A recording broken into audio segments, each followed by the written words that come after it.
Get this ready. Hi. Hi. Hi, how are you? Welcome back to our channel.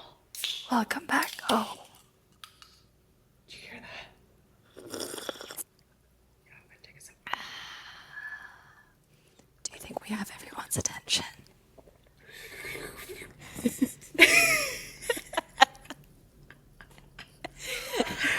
I just gave myself the ick.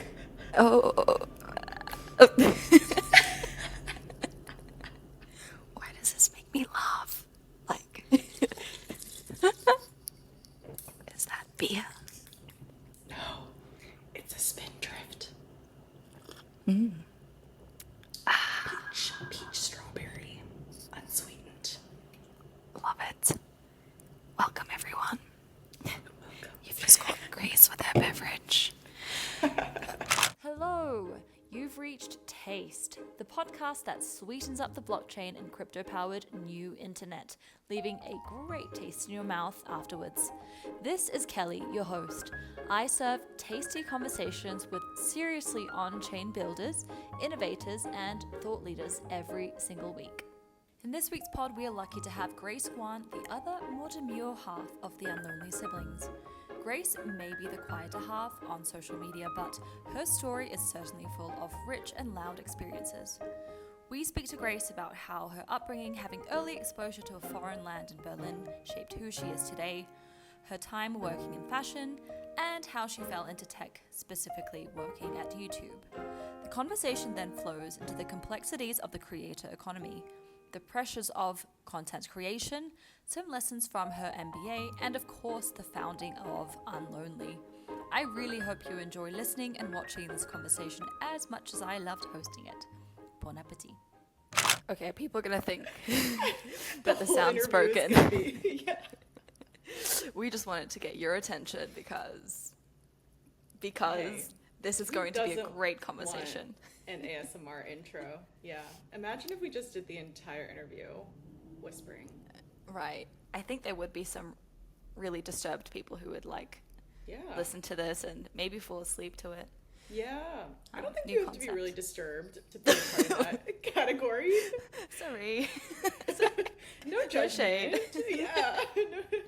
I think when I was going through the high, smoke weed every night time of my life, I Yeah. used to watch on YouTube. There's a guy who goes out into nature and cooks on I think I don't know, one of those portable gas Yeah. stoves, Yeah. and it crackles, you can hear it sizzling, and that was my favorite thing to watch high. What do you watch when you're high, or do you not get high? I don't love how weed makes me feel. I just get really sleepy. And I'm already a very sleepy individual, so I don't really need the sleepiness aid. So, but to relax, I do love watching British vloggers. Anyone with a British, like a female with a British accent, and then just chatting to me, just talking about their day, talking about what they're gonna make, going through the makeup routine, No, wow. showing me a haul. I'm obsessed. I'm quite obsessed. Can you drop some names? Yeah, I have a parasocial relationship with many of them. I would say top of the list is this girl named Victoria McGrath. She's just very positive and has great fashion and lives a very glamorous life, but is chill about it. And then on the other end of the spectrum, I would wish this was the first time I talked about this on a podcast, but it really isn't. It's I feel like I share this every time. There's also this niche of luxury British countryside YouTubers, and so they all live in the Cotswolds and these fancy parts of the UK that are a couple hours outside of London, and they have these beautiful estates.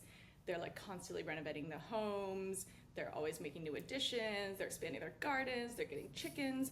I feel like it's kind of British equivalent of maybe Ballerina Farm vibes, except for Ballerina Farm is intense. I feel like they are, it's 8 kids cooking everything from scratch, Mormonism, it's a different, lovely. it's a different vibe. Yeah, I don't know. They're just ladies of leisure going about their Ladies days. of leisure. Yeah. I actually love this. How many do you think are Nepo babies? Or do you think they're all kind of self-made, or I don't know? I think a handful of the ones that I really like are more self-made. more self-made relatively. Like they didn't come from like tons and tons of money, but I do think you kind of have to be like comfortable to go into this field. Do you ever like wonder why you didn't choose that life? Like I would love to. All the time, especially because like part of my lore is that I worked with these YouTubers at YouTube, and so like that was part of my history. And people used to ask me all the time, like, can you just become a YouTuber? But actually, I think working with YouTubers turned me off to it because I saw how stressed out they were all the time and how it wasn't like rainbows and sunshine. Yeah. No way. I was stalking you, and I know that you had a vlog. You have a YouTube. Oh my God. I watched some, and you're actually really good. No, you're a good vlogger. You're the first podcast host to have done this research on me. I feel like I'm on Hot Ones, and that guy is just asking some crazy, like, specific, super research question. Yeah. That's the point. Yeah, that is embarrassing. I'm like, you know what? No, like, I own that, but it is very cringe to watch. Whenever people bring them up, and then they're like, oh my God, we have to watch it in front of you. I'm like, I'm gonna die. If we hung out in real life and, I don't know, maybe we have a free afternoon, I'm the type of person who'd be like, hey, we should watch some. Yeah. Like, let's put it up on the screen. Yeah. I'm going to crack up a bevy and we can just watch your life. I actually liked it. I think it was which one did you watch? You went on a trip to Mexico and it was at the beach. I was like, I actually feel like I want this life. Was this before your time at YouTube, or was it? This was during my time at YouTube, and actually, I thought that it was a really good exercise in understanding, like, our clients effectively, like people that I was working with, because I did think it was kind of crazy that I was on this team that was like creator partnerships, and it was literally like you would have like a portfolio of creators that were all like making above X revenue on YouTube, and therefore were important enough that they would get like a real person support at YouTube. And almost everyone on my team was like, had never recorded a YouTube video before, or like had never uploaded a YouTube video before. And I just kind of felt like we should put ourselves in the shoes of the people that we're actually meant to be supporting and meant to be like experts for. So that was part of it. Part of it was me being like, you know what, this will like help me be better at my job. Part of it was I always loved creating video content. I think that's also why I was like drawn to YouTube as a platform. And I think I have now hidden most of I had like a GoPro vlogging phase that was like kind of college, like right after college. It was always very travel oriented. I always found like travel to be like a much more fun environment to capture. And then I do love rewatching those old vlogs and being like, oh my God, I forgot all those things about that trip. Like, what a cute memory. Yeah. No, I love it. I also like recently tried to be all cinematic and shit. Do you know Life of Riza? Riza? Yeah. Yes, I've definitely seen her on my like algorithm suggested feed before. Ugh, like, I love her. I don't know what it is, like, just the way she talks, the little, like, vocal fries she has sometimes. I just love listening to her, and, like, it makes me so chill. Like, what you are with the British farm ladies of leisure, Life of Riza. I don't even know if that's how you say her name, but I'm gonna say Riz in it because she got Riz. Life of rizzing them up. Rizzing them up. I want to kind of like rewind because I feel like maybe we touched on in a little a very formative moment in your life, but also I want to know who you are, like kind of like where you come from. And I don't think I know this much about Brian. Like I do know that he did some bad things in school, but yeah, tell me your story and kind of how you got, I guess, into tech to begin with. You can start from like when you were 6 years old and like what kind of naughty things you did as a girl. I wish I could say I did naughty things at 6 years old. I really wasn't. I was like quintessential older sister, child of immigrants, followed all the rules, hated confrontation. All of these things are, kind of very stereotypically true. I grew up in Southern California. It was totally a bubble. It was like suburban Orange County. I would say the first like life-defining thing that happened to me is that my dad is a professor and he went on sabbatical to like a university in Germany, and he just like moved all of us with him. So me, Brian, my mom, my dad, We all moved to Berlin for like a year when I was in middle school. And obviously going into it, I was like, this is the worst thing that has ever happened to me. Like, you're dragging me away from all my friends. I'm like in 7th grade and I finally just started feeling like I had social skills, and it was really sad. And I was like gonna be dropped into this totally foreign place on the other side of the world where I knew nobody and I didn't speak the language. And it was really, it was really terrifying for like a 13-year-old, I think, joining a new school, also knowing that you were only going to be there for like less than a year. So it wasn't even like I need to commit to this long-term thing. So I did have a couple like Mean Girls moments at the very beginning where I didn't know who to sit with at lunch. So I ate lunch in the toilet, like in the toilet stall. I know. Oh my god. It's funny to look back on, but at the time, I was really just like, oh my god, like I don't know where to go, and I cannot. I'm like mortified to be eating alone. I can't.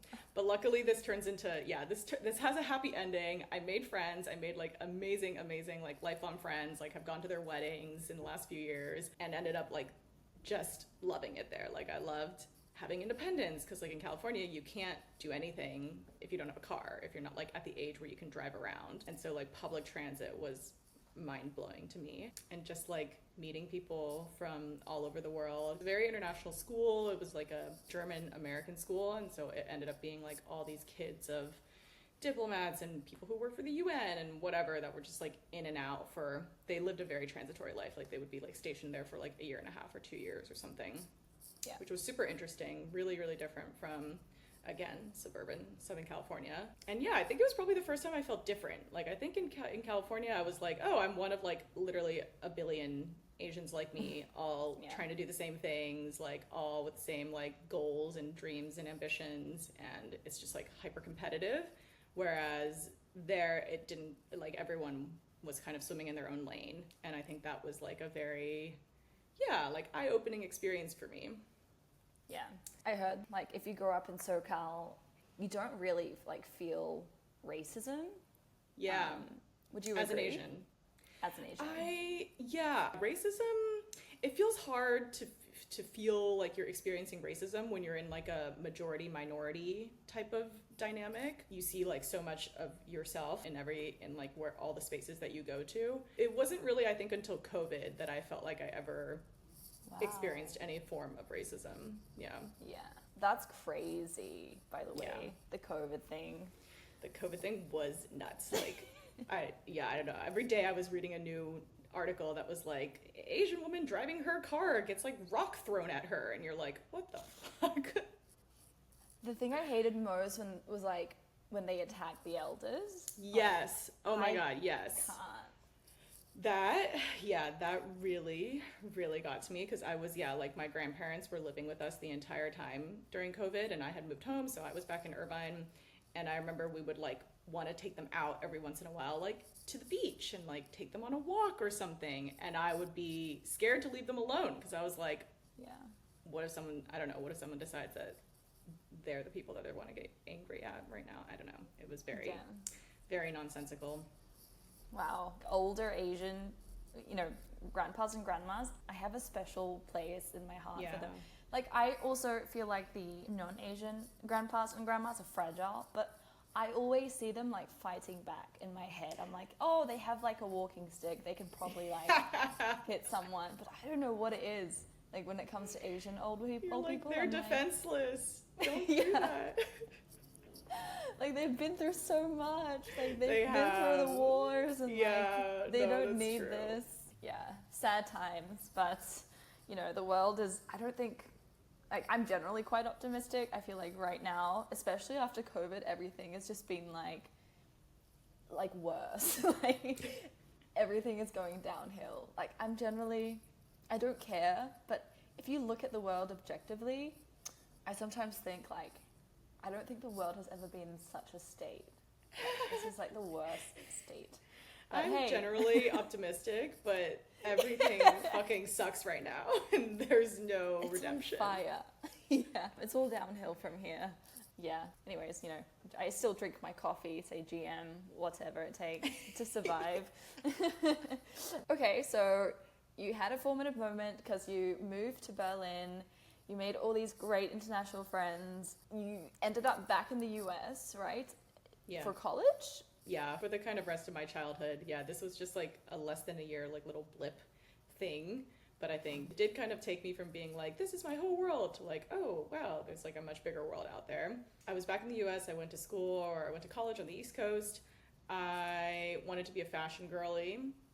So all of my college internships were like, I think it was like Ted Baker's showroom, then like an e-commerce fashion startup in San Francisco, and then the gold standard where I went to school, because it was like, you know, retail, business, and fashion, was this Bloomingdale's like buying internship in New York City. That was, for some reason, that was like what everyone was recruiting for. And I was like, okay, this is going to be my dream job. I'm going to be corporate fashion girl in New York. Wow. And I did this internship my junior year, and I was like, I can't do this. I can't do this. This is not for me. What was it? Was it like the people or? It was a combination of, I think, first and foremost, my manager did not feel like someone I like aspired to become, which is like, again, like no like major shade to her. She just was kind of this like Upper West Side mom who would get really stressed out about buying decisions and things like that. And just like, it just always felt like high anxiety. I like, there's so much to do, and I gotta like run back to like grab my kids from the nanny. And to me at like, I don't know, 20 years old, it was a lifestyle that I wasn't really familiar with. And I just remember being kind of like, I don't understand why the culture here is like so corporate, when what excited me about being here was that it was like maybe a little bit more creative and kind of a different industry. Like if I wanted to go into like banking or finance or consulting, then I would do that and I would get the paycheck for it. But I'm here and I'm not getting paid for this, really. Like, you know, I'm getting paid like minimum wage. So like, at least it would be cool to like have a little fun and creativity to it. But no, they would be like, we want everyone to show up in what they called Bloomies Corporate, which was like, you know, basically a pantsuit, heels, like there was a dress code. Yeah, it was interesting. So I think it was that. And then I also like did not find the work super stimulating. And then New York was also a very stressful place to be, like when you're not making money. Yeah, interesting. I'm gonna come back to that because you're back in New York, and yes. I feel like full circle. You've come, full circle. I'm wondering what kind of emotions it has evoked. Okay, so after fashion, you got into tech. Yeah. Is that like kind of the okay?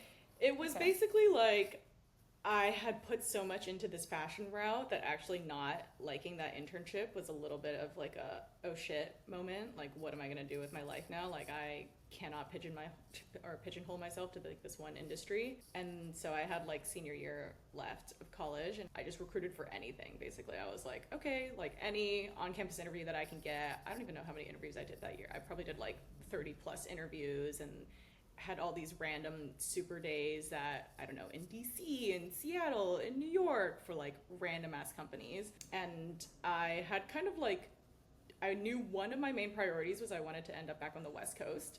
I had like had 4 years of the East Coast, and I was like, ideally, I would like to be back in California. And then the other priority was just like someone that was actually gonna pay me, because I had student debt to pay off, and I wasn't trying to, I wasn't trying to stay in debt. So actually my first job out of college was at this company called McMaster Carr, not to be confused with MasterCard, which a lot of people assumed was where I was working. But no, McMaster Carr is actually a family-owned billion-dollar revenue industrial supplies company. Oh, wow. Very random. And they had this like management trainee program that they were recruiting for. And I joined that, and I became like a supervisor of the large packing department in like my first 3 months of joining this company. And so I was out in the warehouse. Yeah. I was like climbing over the conveyor belt. I had a tool belt on. I had like my little walkie-talkie. I would like, if the conveyor broke down, I'd have to be like, oh, reporting the conveyor's down. Like, this is gonna ruin all of our like orders for the rest of the day. Yeah. Why is that a vibe? I see that though. Did you Do have you like see it? a safety Yeah, helmet? sometimes I had to wear a hard helmet if I was in like the big aisles in case things fall on you. Yeah. Yeah. Yep. I I don't had know why steel-toed I see boots. It was crazy. Like it was, I think, like the furthest I could get away from fashion, basically. Literally, I was just gonna say, firstly, I can see you as a fashion girly, maybe like vlogging, I don't know, here's my outfit today. What do you guys think? Or like, I don't know, Princess Polly haul. No, you're higher fashion than that. But I could also see you in this like warehouse telling people what the fuck is going on. Yeah. It's great. It's Thank you. Versatility. I Yes. try. So I was there, and then I think like 6 months into that, I had a friend who was working at Google in sales, and then she was like, you should just apply. And I was, why the fuck would Google hire me? Like, that's like, what? But I decided to anyway, and got a role there, and then was like, all right, peace, I'm out. I'm in. I'm out here. I'm out here. I'm in there. Yeah. Exactly. Wow. Did that role at Google kind of like open a lot more doors for you? Wait, YouTube was acquired by Google, right? YouTube was acquired by Google, but like years ago. So Okay. it was already very much a part of Google by the time that I joined. I joined in like 2016. I want to say they were acquired in like 2012, something like that. So they were already a pretty big part of the business, but I feel like, yeah, YouTube has kind of like kept climbing since then. And then also during the pandemic, it was like the number one business basically. So it was always, it was always part of the Google umbrella. I started off in like operations, honestly in like like not in a very exciting role, but very like kind of a very good like entry point into tech role. And then I sort of zeroed in on YouTube very quickly, and I was like, anything I could do at YouTube, I would be down to do, and I sort of maneuvered my way over there. Wow. What did you expect going into this role at YouTube, or like working for YouTube? And when you came out, what was like, I don't know, 1 to 3 takeaways, like, oh, this is not what I expected, or here are the trends that I think I want to solve in the world, you know? Yeah. Kind of alluding to Unlonely, but yeah, let's start from there. That is a good question. What did I expect? I think I expected YouTube to be like really trend forward. It was kind of one of the trendier orgs in Google, and I think I sort of expected them to like understand all of their data very well, and like be serving all of the users, and also like especially creators being one of those. What I found, like I think particularly in my role, which was like directly interfacing with creators every day, was that creators were really frustrated. And now I think this is like, you know, a very like widely understood thing where like people are very vocal about platforms, I don't know, shadow banning or deplatforming or banning something for certain content policy rules. Like that wasn't really a conversation back in like 2017, 2018, I want to say. And it was like really eye-opening to be having these conversations on the daily, where it was basically like every creator was just like super stressed out about the algorithm. Like they just wanted some like silver bullet to defeat the algorithm, or like, you know, usurp the algorithm or leverage the algorithm. And we had this like ongoing joke within our team where we were like, ooh, the algorithm, you know, like let me go check in on the algorithm. Beep boop beep boop boop boop boop. Like that's like that's already gonna be a soundbite. I already know it. Like zoom in on your beep boop beep boop. Yeah, exactly. I'm doing it. But yeah, like our team would be like, oh, had another call, you know, it was about, you know, they just wanted to know about the algorithm, and like, what the fuck are we supposed to tell them about that? Like there was a thing that, you know, there was a bit that we were supposed to say, which is like the algorithm follows the audience. So like, hey ho, just figure out what your audience wants to watch and you're good. Yeah. Like, it's the algorithm in the room with us? That's the algorithm. Yeah. I don't know what else to tell you. Like, there's no one person that defines the algorithm. And obviously, like, it shifts, it evolves depending on what the company's priorities are. Like, there was a very obvious shift from, you know, like shorter form content into like super long form content. You know, like I feel like in the old ages of YouTube, a video over like 10 minutes long was like crazy. Like no one would watch that. And now it's sort of like, oh, people are creating almost like documentary style videos on YouTube. Like if you're not hitting like 30 minutes, no one wants to watch it. So there's obviously like trends over time, and like that feeds into their advertising ecosystem, because like the longer the content is, the more ads you can fit onto it, et cetera, et cetera. And then, you know, obviously then there was like TikTok that came out as a big competitor. And it's sort of like every new thing that like a different content platform develops, everyone just has to like copycat and like try to do better, or like at least try to retain a little bit of their own market share. And so like it didn't feel like there was a lot of innovation happening. It was a lot of like chasing other trends. It was like catching up. It's like, okay, TikTok is like so relevant now. We need to create YouTube Shorts and then like incentivize all of our top creators to be using YouTube Shorts instead of TikTok. And then, you know, that will prioritize them in the algorithm. But it's like it's like that and a combination of a billion other things. So like there's no real way to game it other than, yeah, like consistency, luck, and like continuing to build on that luck if you like experience it. But there were so many people that I spoke to had been on the platform for like a decade plus and were just like so burnt out. Like they were like, I did this content game for years, like 7-8 years of my life. And, you know, every single video that I would put out would hit like 1 million views, no problem. Like nothing has changed.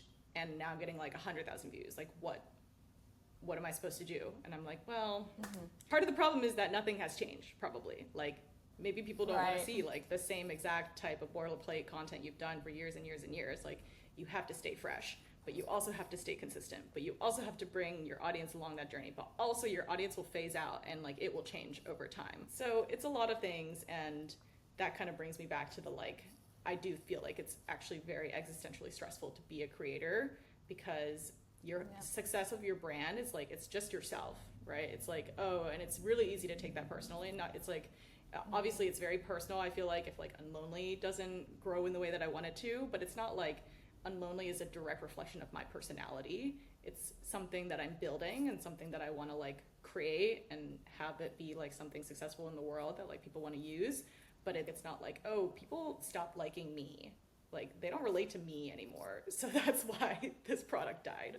Yeah, it is super stressful. There needs to be more like support groups. It's also like overwhelming because there's so many like different platforms and types.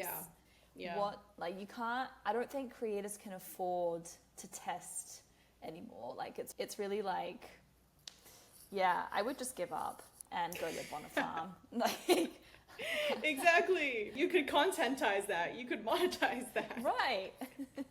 So the content you create is just going to be about the exits you make or like the things you give up. It's escapers. Did you see that like really long ass video from that neuroscience guy who like moved to the mountains, and he's just like talking to the camera about why he quit neuroscience, and you can see like he had no agenda behind this. He was just like, oh, maybe I'll put this up as like a diary and maybe people watch it. But I think like more than, the last time I checked, there was like more than 10 million people like watch this thing and like listen to him talk. It's not like a known person. Like it's like a... Yeah, he's like a random neuroscience. I mean, obviously maybe he's like a big deal in the neuroscience world. In the neuroscience, yeah. But yeah, it's just him talking like very stoically about why he thinks like the whole healthcare system is a sham, and you know, this is why he's in the mountains with his 2 dogs and wife. Very... That's a whole other rabbit hole. Yep. But yeah, cool. Those are some great lessons. I want to know how that led to your decision to start building Unlonely with Brian, because I know Brian's rationale for building it makes sense. Yeah. I'm curious how you agreed. Like, what was the moment when you're like, I'm in, because I want to do this? Yeah. Well, okay. Yeah. It started with realizing that Google is a corporation, and I loved my job for like the first year that I was in it, probably at YouTube, maybe 1.5 years. It was like glitzy and glamorous, and I was kind of meeting all these people that I had admired for a long time in my life. So that access, I think, was really fun, and like learning about how the platform worked was really fun. I feel like I tapped out of it like probably a year in, and was starting to realize like how much of it was just very bureaucratic. Like, oh, I think another thing I was going to mention was like in the kind of in line with this trends thing and thinking that they were really on top of trends. I remember getting to YouTube and wanting to be like, I want to work with fashion, beauty, and lifestyle creators. Like, that is like my bread and butter. That's what I watch. That's what I understand. I will be able to help someone in that sphere a lot more than like someone who's doing like DIY wood making or something, which is super cool, but like I just don't really know what I would have to offer to that personally. And at the time there were like no verticals, like there were no like content verticals on the team. It was just specifically like there was one for gaming, because obviously like gaming was huge. There was one for music, because that was kind of a very separate type of team, and like the operations were a little bit different. And then everything else was just like general entertainment, which I feel like spanned so many different types of like content categories. And yeah, like I remember just being kind of like, oh, this is like a missed opportunity. There's so many women that watch this type of content specifically, and they've developed these like really strong relationships with creators, and they're so willing to spend as well. They're probably like, so your demographics that are like maybe highest conversion on like ads or like sponsorships or anything that like a creator releases in terms of like their own line of something, or like, you know, some like co-branded line, it always usually like sells out like so quickly, because yeah, like people just like trust these people and they like them, and then they share their taste, so it's like, why wouldn't they? So I remembered like having to fight really hard to like make that point. It's like this point that I felt like was really obvious to me and like had all of this data to back it.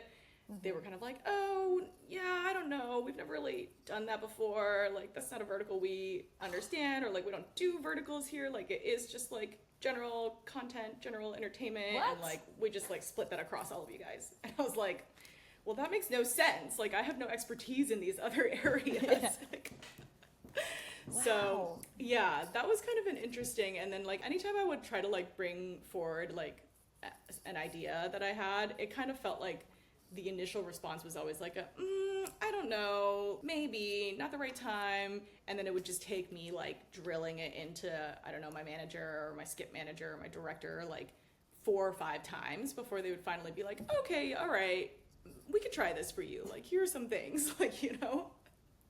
So That's exhausting. it was very exhausting. Like, the people are all really nice, but it was still very political. Like, it always felt like it was just like whoever could like take up the most airtime talking about what they were doing would get rewarded more quickly than people who were just like doing the things. I found that especially like, yeah, over time, like you could just, the job was so easy to do that I could like do the job in, I don't know, 20 hours, 25 hours a week or something, and then just have like all this extra time where I was like, what am I supposed to do with this? Vlogging. Exactly. Yeah, if only. And then at the same time, I think like YouTube was going through a bit of a reckoning too, in terms of, yeah, like there was a lot of like creator scandals, there was a lot of content scandals, there was just like a lot of growing that the platform was having to do on like the trust and safety side as well, which like hadn't really been an issue before. And like that compounded with like every conversation I was having with creators being like, honestly, just like a Debbie Downer. I was like, something is not right here. Like, something is not, like, the incentives are not super aligned. And I did feel like over and over again, I was seeing like in the stakeholder map, it was like platform advertisers above everything, users, creators, like kind of getting the fall for all of that. Yeah. So I think that's like where I started to wonder if there was like anything else out there. I fell into crypto very accidentally. I didn't see it as like an alternate solution to like these problems that I was seeing or something like that, but I was just like, I want to explore something really different and I want to like learn something again. And so if this is potentially like a new interesting area, like let me just dive into it. And at the same time, I knew I was leaving for my MBA. So I was kind of like in this mindset of, let's try really different things. Like, let's try to take as much risk as you can, because I had like lived my entire life up until that point basically being very, very risk averse, and I felt like that was what had led me to like being in this cushy YouTube job and being like, I could be here for the rest of my life if I wanted to. So yeah. Who crypto pilled you, and what is this like? How do you accidentally fall into crypto? Like, yeah, it's a great question. My friend from college, Dylan, he's the founder of Commonwealth, which is like a DAO governance platform. He had been talking about crypto since we were in college, and he had been like paid for internships in Bitcoin in like 2013 or something crazy like that. And I was like, you got scammed. Famous last words. What a great friend. No, I know. Look, I'm just trying to look out for you. I was like, bro, that's fake money. No, wow. And now he's like, is he gloating or is he like... No, I wouldn't say he's the gloating type. And I think he Good. also, like, as with many of the stories of, like, people who could have become billionaires off of, like, money that they had, I think he, like, probably had to sell before he got really big to, like, pay for some things. And, you know, like, he's doing very well and he's doing great with his company and he will be financially very secure. But I do remember just being like, why would you do that? Like, that's crazy. So, yeah, I think, like, after 5+ years of him being, like, very committed to crypto and, like, always talking to me about it and always, like, being very pro it, I was like, okay, I don't really understand anything about this, but I'm at a place in my life where I'm bored out of my mind. I would like to understand. That was the start of the crypto pilling. And then I also knew that I was leaving Google. So I was like, okay, I'm like in the market. Like, why don't I test out some new roles or whatever? So I worked at his startup for like 6 months before my MBA. And that was like a baptism by fire. Cause like, I didn't know what a DAO was. I didn't know what an NFT was. I didn't know what DeFi was. Like, I knew zero of these words. I barely knew what Bitcoin was. I like probably didn't really know what Ethereum was even. So that was like the full entry point into crypto. But I liked the people and I liked what I saw and I thought it was really interesting. So I kept at it. That's like honestly why I'm still here. 100%. And then you ended up, you did that, got your MBA. You don't need to go through, you know, your entire MBA experience, but do you think that changed your life in a huge, dramatically positive way, or it was just like, you know, nice? I think that it was life-changing, but because I wanted to get something very specific out of it. Like, I think for me, I knew what my expectations were from an MBA going into it, which was like, I wasn't expecting to like learn a crazy amount. Like, I didn't think it was going to be like super academically challenging. Okay. Yeah, like, I don't know. And I think this is like kind of widely accepted amongst MBAs at this point. Like, it's people go to like network or, you know, to kind of like pivot. So for me, I really wanted like a life experience. And that life experience for me included like getting out of the Bay Area, ideally living abroad, making a bunch of like, again, like international diverse friends from all over the world, having time to travel and having space to take risks, like take career risks that I felt like I never really had before. So I think like with those goals in mind, I got every single one of them. Like, I made amazing friends. I got to travel like many new places, like new continents, in a much more, I don't know, organic way. I feel like instead of it just being like oh, I'm going here to like check off these boxes because like I want to say that I've been to this place, or I want to like post amazing pictures from this place or something. It was like, oh, I'm going because like my really close Lebanese friends are hosting a trip and they're planning everything and they're showing us like their favorite places and I'm staying in their homes and like I'm eating the food that their parents are making me. Like, that it feels like a really different way to be able to like have those experiences. So I think between that and then just being in like a mental space where I was like, okay, like let's do the craziest career thing that I could possibly do. And for me, that was like either join a startup or start a startup. Like, those were not things that were like really in my roadmap for myself personally. Again, as a risk averse person, like these are not things that I naturally gravitated toward. But I think like just as a result of being open and like saying yes to new opportunities that looked interesting, that like were brought to me by people that I respected, one thing kind of led to another. And same with Brian, basically. Like, we were talking and I knew that he wanted to build his own thing and I was like, yes, that's very you. I totally support that. I'm happy to like kind of start on as an advisor or like just like help brainstorm or something like that. Like, that was sort of how it started for me. And I also never really thought that we would land on like an idea that we were both equally interested in. Like, I didn't know that he had a passion for like media, for example. So I think when he like actually landed on Unlonely as the idea, then I was a little bit like, oh, that's interesting, because it's not like I, you know, used to work at a huge media platform or something and like have a lot of transferable skills here. Yeah.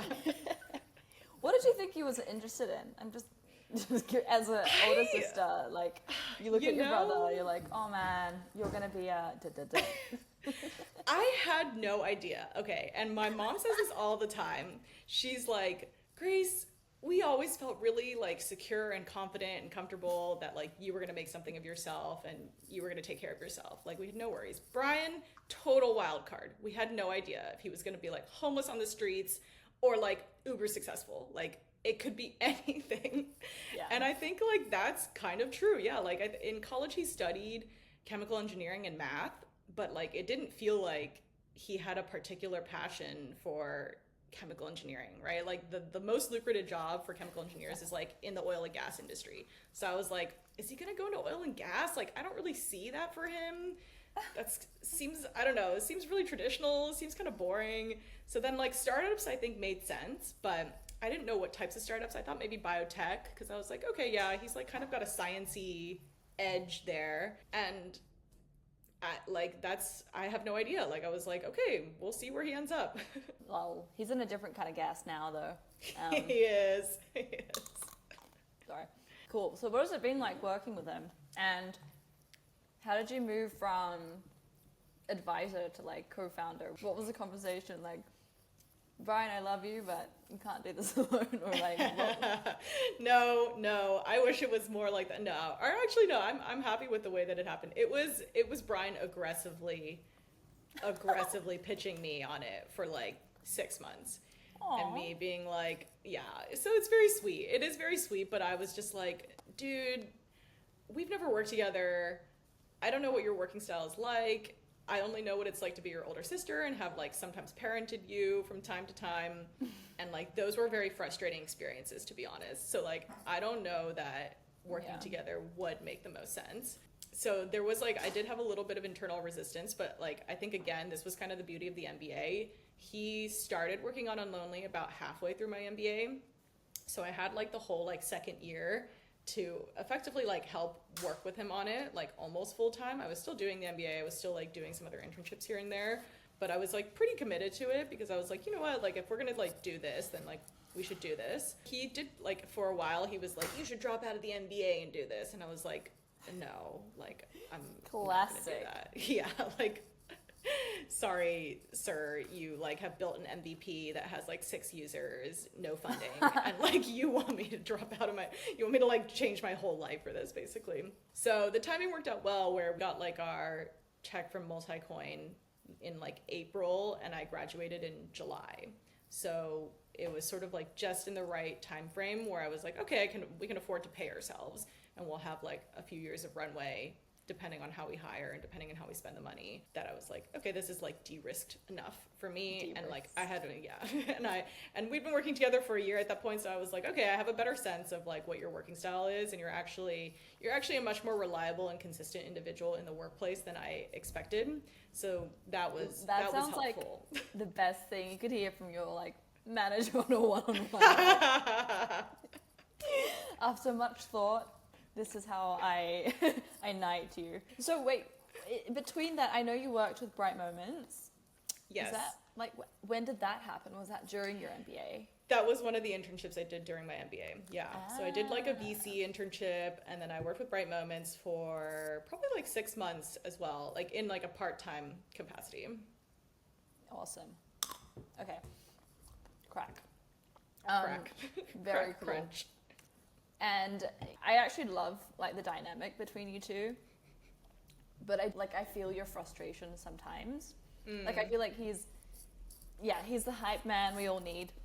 Yeah. Do you have between the two of you like damage control protocols, or like how do you come to see eye to eye on certain like hype growth tactics? Yeah. How do you put out fires? I think I mean some of our dynamic, at least like on the internet, I think we just lean into a little bit because it's like a fun part of our brand, and it's like, Brian is chaotic and unhinged. Yeah. Grace like tries to keep him reeled in. Like that's like, oh, they balance each other out. And I think that is like that's like authentic to us. But I think actually in reality, like we're pretty aligned. Like we kind of like, we do, I think like just sharing probably like the same values and like trusting each other is like a very good starting point. And then, you know, whenever we make decisions, we do have like very different ways of approaching decisions. So like usually we'll come in from like totally opposite angles. But then I think like that means that when we get to a compromise, like where we're both like pretty happy with it, that's like a good result. Like I'm happy with that. Yeah. Every once in a while, I mean, yeah, like sometimes he will do a thing where I'll be like, are you fucking kidding me? Like, did you really need to do that? And yeah, the damage control protocol is just like, it's just being the older sister. It's just being like, this is affecting me. Like, just understand that you are not your own independent personality that's like out there doing whatever. Like, if that were the case, far be it from me to police you. I don't want to police you. I don't want to tell you what to do. I don't want to like have to filter you. I think like you as your authentic self has gotten you really far, and I don't want to hold you back from that. But like, just take a beat. Like, take a second to think before you like tweet something super fucking dumb that like, you know, creates a shitstorm that I then have to clean up on the back end. Like, understand that. And I think like more recently, like within the last month or so, he has come to understand that, and I'm, you know, hopeful. Better place. Now you're in his city. So yes, now it is also, it's easier, I think. Like, yeah, some of that maybe was also him acting out because he had wanted me to, like, he wanted me to move here and he wanted us to be in person. Found a mode. Act out, because you know. Oh. I know. Is this That's just a super story cute. of Brian, like, begging me to work with him and begging me to live near him the whole time? What's next? What is next? Like, sis. What do your parents think about you guys working together? I'm sure they're like, "Aw." My mom loves it. My mom is like, oh my God, dream. Like, my kids are working together. Amazing. Yeah, she's very supportive. My dad is he was a little skeptical at first because he was like, startups are really risky. What is crypto? Like, crypto seems extra risky. Risky, Yeah, he was risky. Exactly. Exactly. It was like the marriage of the most risk. And then he was like, do we really need both of you like doing it? Can we not spread the risk a little bit? Yeah. So he's like come on board, I would say. Okay. That's great. Do you give them like investor updates? It's like, as mum and dad, they've invested their lives into you, and you guys are the startup. So Yeah, I would say so. Yeah. We've been doing these like weekly Sunday night family calls, and you know, on Unlonely, imagine. Oh my gosh. that imagine. could be a format. That could be an interesting format. You know, like the show The Proud Family, like the blue people. Yeah. Yeah, like the Guan family live stream on Lonely. You don't have to give me any alpha if you can't, but I just saw that you're pivoting. Any like We're doing a light pivot. Yeah, we're just basically focusing. Like, I think the main the narrative of the pivot is that we're refocusing on content, and the alpha is that it will be a really crazy Halloween themed like interactive horror show end of October. So keep your eyes peeled. Yeah. I love. Is it going to be New York? It is. Yeah, we have booked like an IRL venue. The stream will probably be like a 24-hour stream is what we're thinking. And people will be able to like buy the token to unlock certain parts of the experience, spend the token to like maybe troll the participants or scare the participants. I love this. Yes. I love this. And then, okay, I see what you're trying to do. I can see this happening also with like a reality show where you put Correct. people in a house. Yep. And that's so interesting. It's super, super fun. Have you got people yet? We have our feelers out, but we're open to, you know, maybe local individuals in New York who have like a kind of unhinged personality, like to get scared. Like, hit me up. Okay, that's so. Are you targeting people in our industry only, or just like any person? Like, Yeah, we're kind of open. I think for now, like while the product is still fairly crypto focused, it makes sense to have like kind of people that are in the industry, because like people, then it's like nice if people know them and they have like some kind of like vested interest in seeing them. I think we're moving in a direction more and more where like the format is going to be so entertaining that like we don't really need it to be just for crypto people and like just involving crypto people. So I'm excited for when we do like branch out to that. But this is like our first time really running an experiment where we're actually doing like full production, you know, like previously, I don't know, all the Love Unlevered shows have just been like Zoom dates, like, you know, like it's like, oh, okay, join this meet link, and then we're just gonna show you, we're just gonna do it on OBS. So I think like upping the stakes, even with just like getting a venue, having a production person, getting a set designer, having like contestants participate like in real life, and having that being like a totally different type, like level of engagement into the experience. We're like excited to see how that goes first. That's so cool. Next one, I want to see like a Squid Games. Little request. But Yeah. I am very excited for this. Shout out to anyone listening. Casting call if you're in New York. Yes. Like a little spook. Hit up Grace. Want to be in an abandoned church basement in Bushwick. Ooh.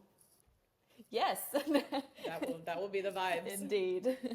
Okay, awesome. We are like at time, I think time flew. Unfortunately, there's a lot of things I wanted to cover, but hey, there's always a volume 2. We can circle back after the spooky season. What do you want to leave listeners with? Where will you be? Any more conferences, or are you also on the conference cleanse? I am on the conference cleanse definitely for like through the end of the year while I'm in New York. I'm sending Brian to Singapore, so he will handle that. And Shipping him off. Exactly. I'm like, you could do this one. We don't both need to be at this one. I will hold down the fort in New York. I would love for people to follow us on Twitter, Unlonely_app, and keep your eyes peeled on, I think, a lot of fun stuff coming your way in October. That's when we will start really announcing everything. Yoo-hoo. Awesome. Sweet. Thanks, Grace. This was so much fun, and I think you are in some ways more unhinged than your brother. So what? Wow. Okay, that's a hot take. That. I love that. I can feel it. I can feel the inner unhinged risk taker. the very repressed older daughter. That's what it is. Love. Amazing. All right. Ciao. Bye. Thanks, Kelly.